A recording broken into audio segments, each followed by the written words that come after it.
Olive, and now to something that may sound familiar. Uliskia wapi has become popular catchphrase in recent times in this country. It means, where did you hear that? It's also a good way to capture the crisis of hearing in the country. Those in power give orders, but they are not heard. The people express their wishes to elected leaders, but no one hears them. Health workers complain about their working conditions, but they are not heard. I've been listening carefully to this communication breakdown, and here's my report on the lost ear. I mean, the way we are going as a country, it reminds me of 2007. That you don't care what you say, government authority makes no sense, people cry to the government is not acting, then who shall we respect? The respect will go. And if there was a conflict, who shall we run to? It will be each person for himself and God for us all. The fear is that we have become a people that speaks at instead of to each other. In a democracy, we have freedom of speech, and therefore people must listen to each other. We cannot build a society based on what I want.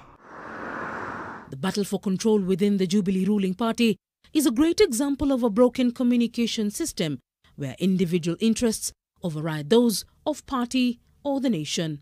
That the DP ceases to be deputy party leader.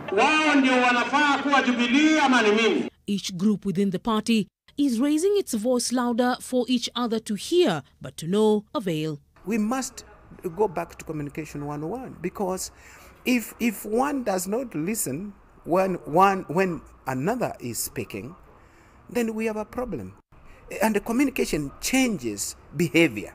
The different arms of government have turned their ears away from one another.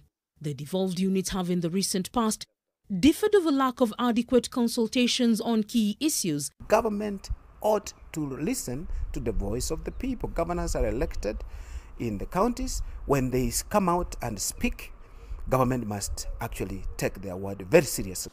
But while the powers that be have been accused of paying little attention to the concerns of the people, like the differing opinions on government decision to reopen basic education in phases, the populace has been accused of not listening to the calls by government to do their bit to keep the virus at bay. And we said we are going to have more increase, we are going to have increased cases, particularly if we don't take personal responsibility. Despite these warnings, the shunning of masks and failure to adhere to physical distancing rules, the continued large gatherings in entertainment and political venues have become the new normal. We've been told clearly, but our response is Uliskia wapi? Wale watu ambao wana formulate policies za kusaidia wananchi, they don't communicate those policies, na pia hawafuati masharti ambayo wameinclude kwa hizo policies. Unaona mtu anafanya meeting, ameita watu ni wengi wanajumuika, lakini hakuna mwenye amevaa mask. So hapo kwa mwananchi wa kawaida ni picture gani anafunzwa kutokana na huyo kiongozi ambaye ako mbele yake? Mimi naona kuna tofauti ya vile serikali na mwananchi wanaangalia kutoka kwa tofauti, wanaona mambo tofauti. Wana Kenya ni watu wazuri sana. Wakipata viongozi ambao wanaweza kuwapatia mwelekeo mzuri, watu ni wazuri sana. Ni watu wenye heshima kubwa. Ni vizuri wananchi wasikize ile kitu wanaambiwa na serikali, ndio itasaidia.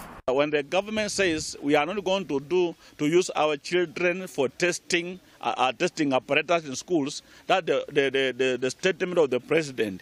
Then after some few days, the minister comes up and says, now we are opening grade 4